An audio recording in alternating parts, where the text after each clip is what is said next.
Hello, hello, hello everyone. Welcome to the Healing for Artists podcast, episode 1. I'm your host, Helena Yasmin, and let's just jump into it. Helping you feel bold every day. This is the Healing for Artists podcast.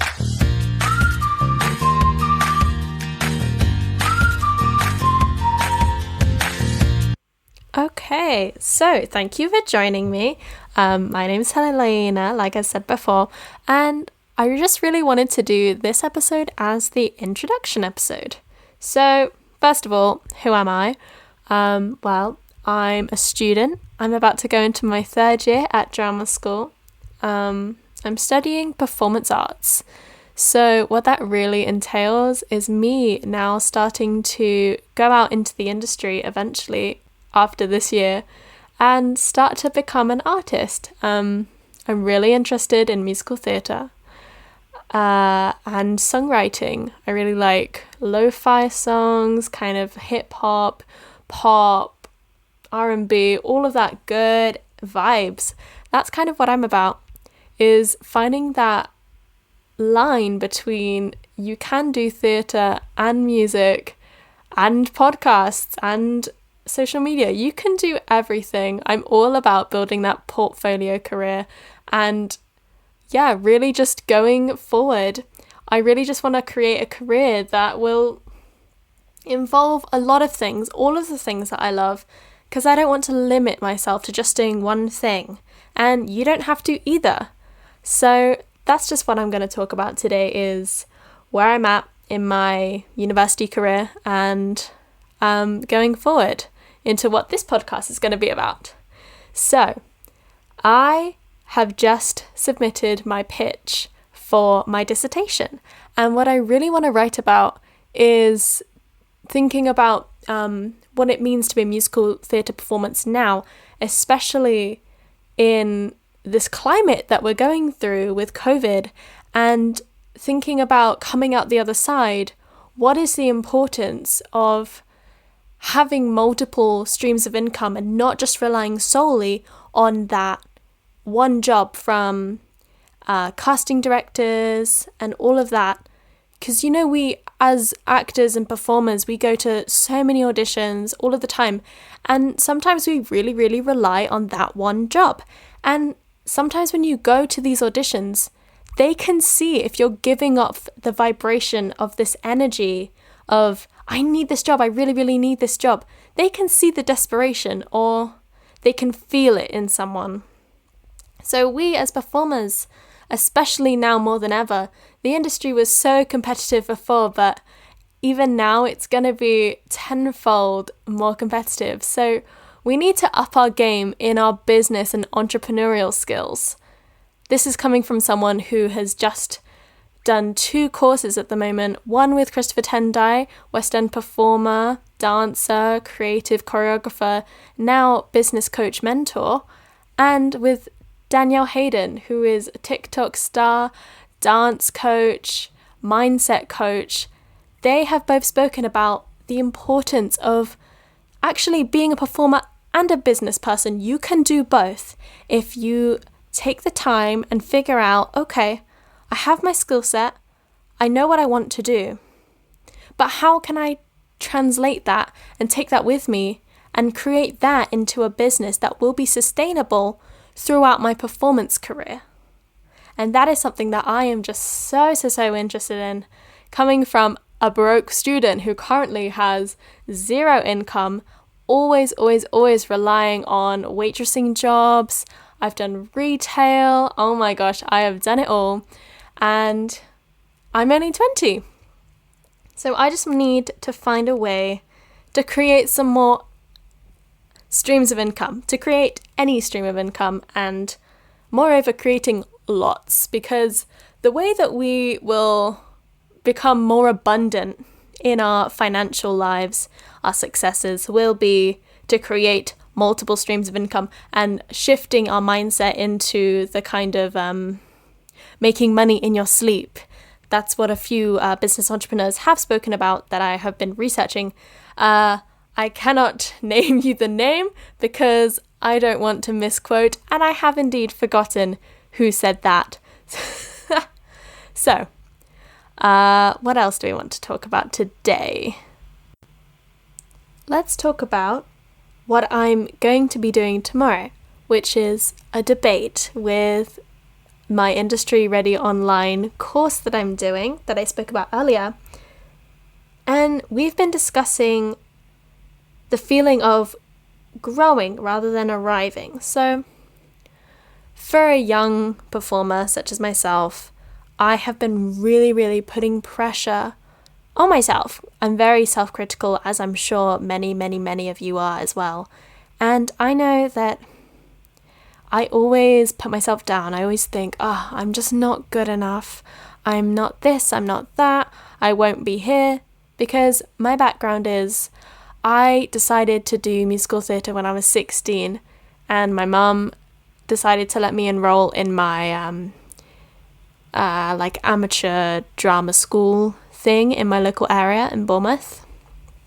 And when I was there, even looking at these talented young teens, I just thought, oh my goodness, I will never be as good as these people.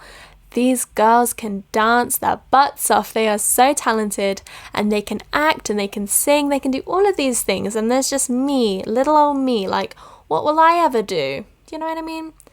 This is just, this way of thinking.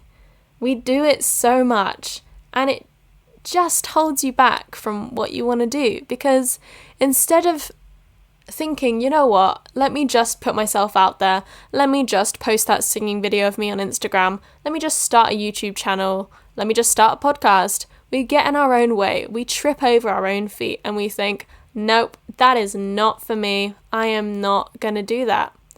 And you know what, I have been wanting to make a YouTube channel since I was like 14, and I'd been bugging my friends about it. Me and my friend, when we were 14, we even made a YouTube channel, and we did a review of a hose and the different hose settings, and we sprayed this hose in the air, and it was so lame, but we thought it was great. Or maybe we didn't at the time, I'm not sure. And we also did lip syncing videos to the song Do You Like Pancakes? And with my other friends, we did lip syncing videos to the songs Popular from Wicked, and we did one to probably Demons by Imagine Dragons. Like, that is what was lit, that was what was going on when I was a teenager, and that is just something that I was like, this is fun. And I wanted to find my way back to, this is fun, I'm just gonna post this because I love it and I think it's cool. Because after I did this, not even a year later, we were like, oh, this is the cringiest thing, which is not untrue. These things that we were doing were kind of cringy. But you know what? Every professional started as a beginner. And if you just talk yourself out of it, going, this is not good enough, this is not this and that, then how will you know if you could get to the next level in what you want to do if you're too afraid to even try?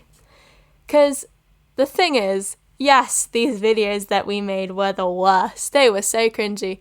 But they've really led me now to starting new things in my 20s. And I have to thank my 14-year-old self for putting herself out there. Because when I was 15, 16, 17, 18, every other age after that, I'm only 20 now, I really did not like myself. Or my mindset was so negative. And I think partially it was because I had a spinal operation when I was 15. It was for scoliosis. I had a really wonky spine. It grew as an S shape instead of straight, and I had to get surgery to kind of correct it. And even now, I cannot bend my spine. If you are close to me and you've tried to watch me do a demonstration, you know, I can touch the floor, I can touch my feet when I stand up, but my spine doesn't bend with it. It's kind of like watching a table being brought down instead of rolling through the spine.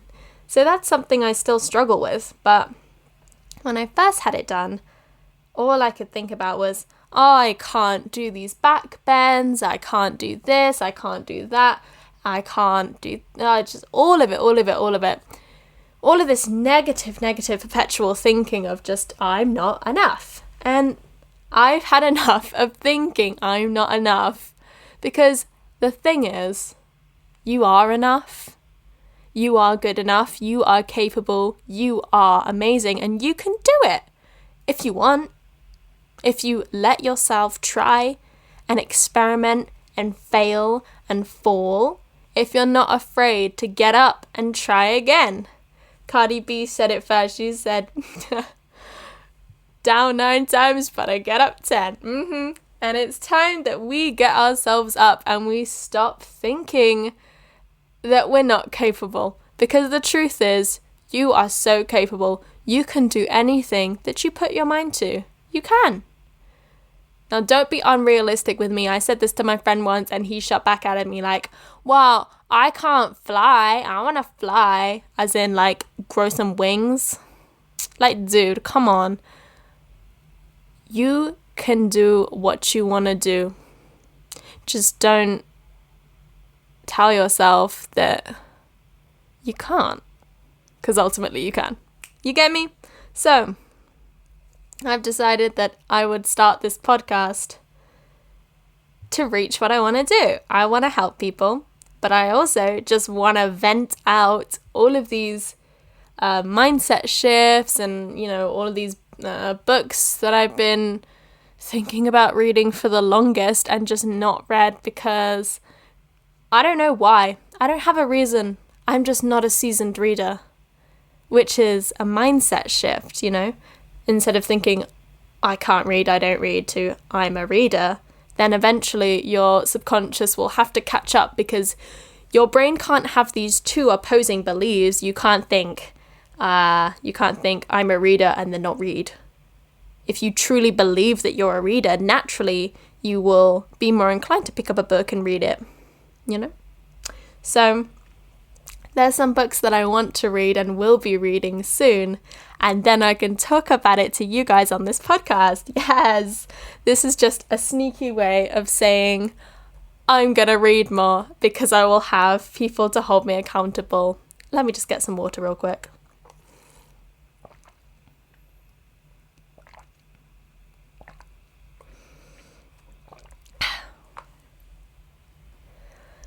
So, yeah.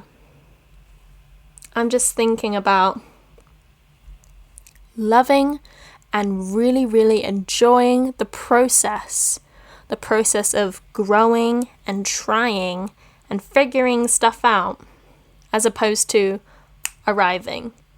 Because then what?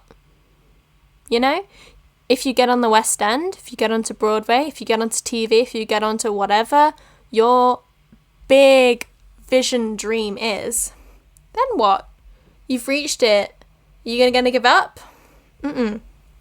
I really, really, really want to be grateful for where I am and where I've come from every single day and really just enjoying the process of getting to where I want to go. You know? It's like Gary Vaynerchuk speaks about this all the time. He says that he wants to buy the New York Jets, but he really, really hates winning. He said that he hates winning. And that has perplexed so many people, including myself. Like, what do you mean you hate winning? No, he loves being the underdog. He loves the act of trying to get somewhere. You could take away the business, you could take away the house, you could take away everything that someone owns. But if they have the blueprint, if they have the mental steps that it can take to get there, they can rebuild from scratch all over again. That's what an entrepreneur is to me. Someone that can build something from nothing, but they love the process of building and trying and selling and doing all of these things that they could do if someone sold, if someone sold houses and then the house market got taken away completely, they could just randomly sell soaps and they could make a living off of that. So What I'm trying to say is that you can take the business away from the entrepreneur, but you can't take the entrepreneur away from business.